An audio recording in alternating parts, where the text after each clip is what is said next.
Hey folks, CrazyHand here. MasterHand will be joining me in a second. We're not doing an opening gag this time, folks, because we got a lot to cover. The game name is Guardian Legend.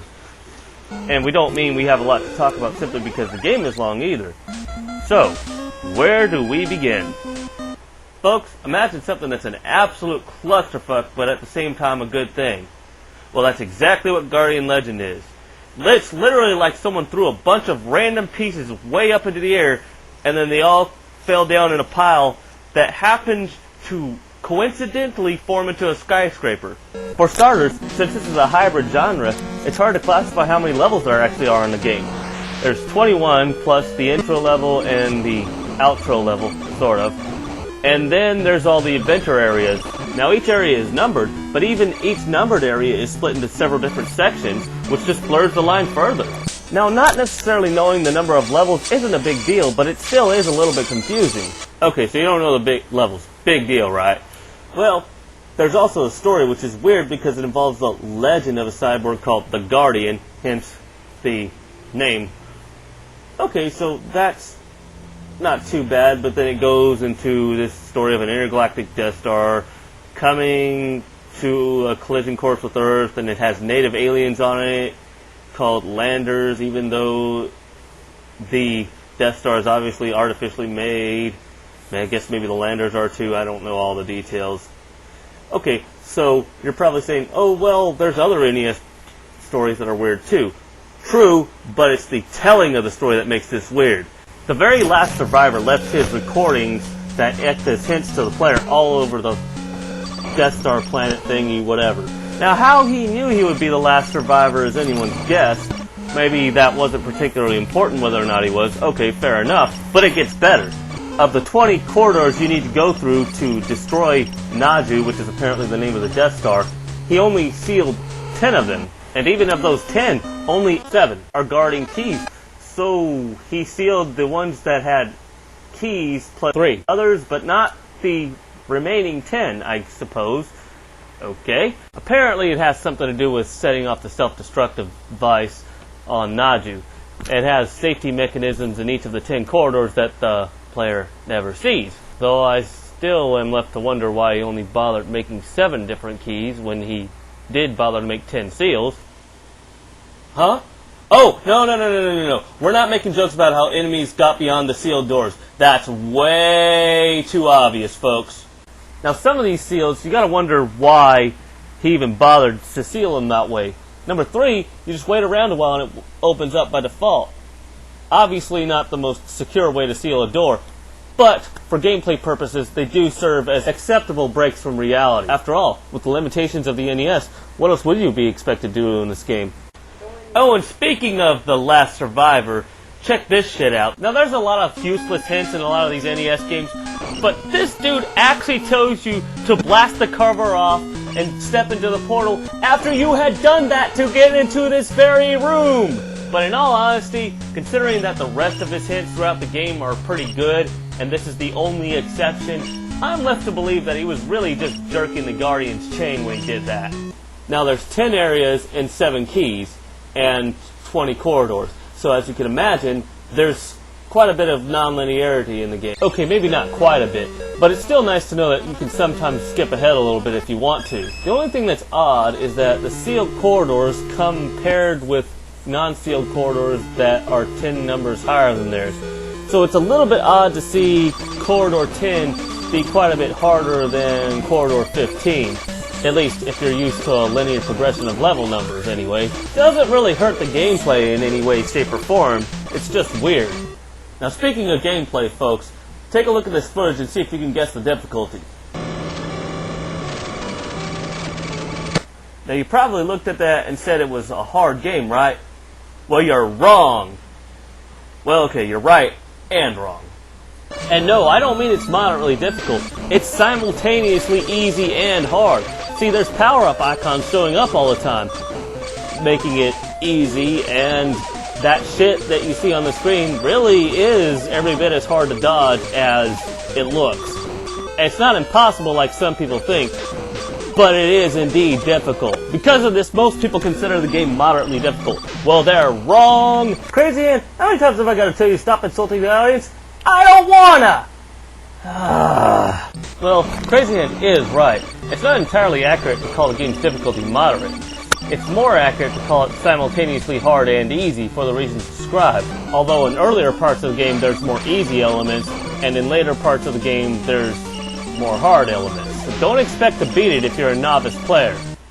Now, if you think that the difficulty is the only aspect of the game that's weird, you're wrong again.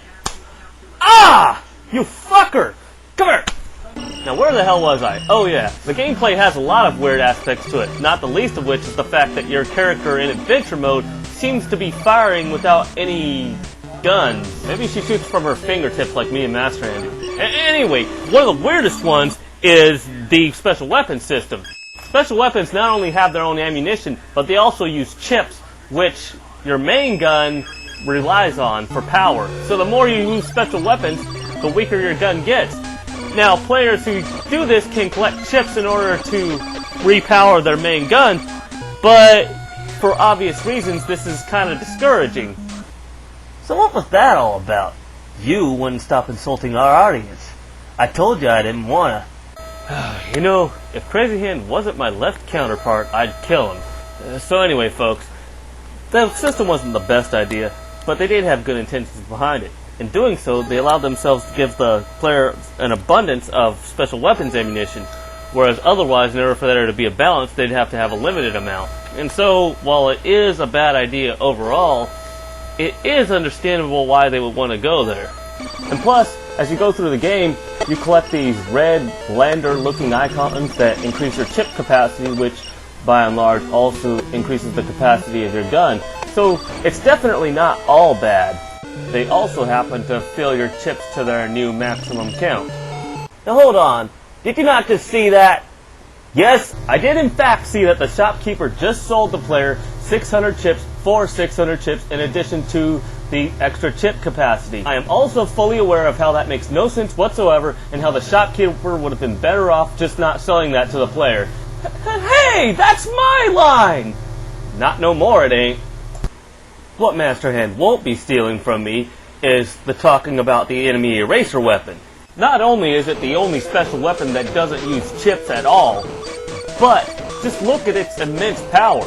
Now there is one downside in that it can't damage bosses, but considering that it pretty much one-hit kills even really tough to kill enemies, such as these green octopus things, I think that's the least the designers could do to keep it from being completely game-breaking, as if it isn't enough already, even though I still like using it. This weapon is the only reason why I can't see the latter parts of the game are hard, as opposed to hard and easy, that is, despite the ridiculous amounts of damage the player takes from the enemies, even with a full complement of 7 shields.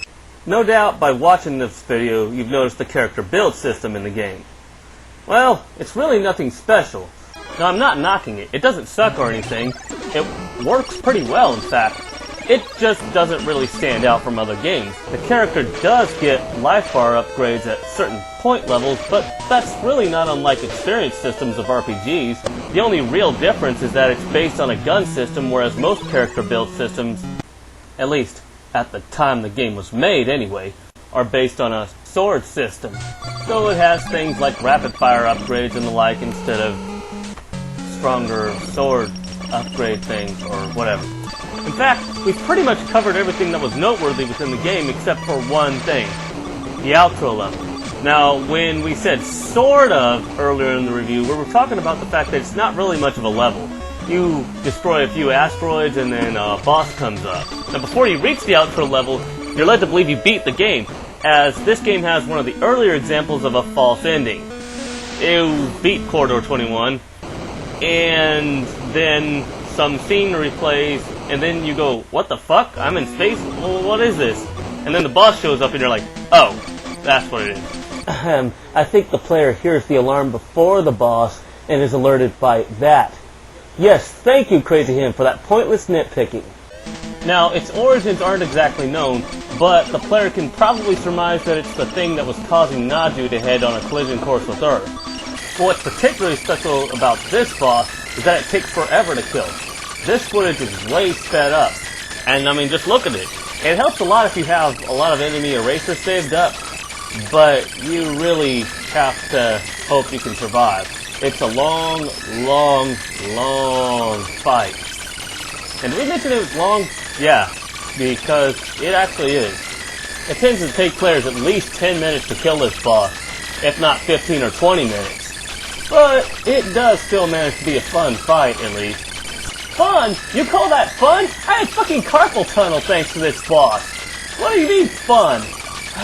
CrazyHand, shut the fuck up. In other words, it's screwy, sloppy, weird, and somewhat nonsensical, but yet it works.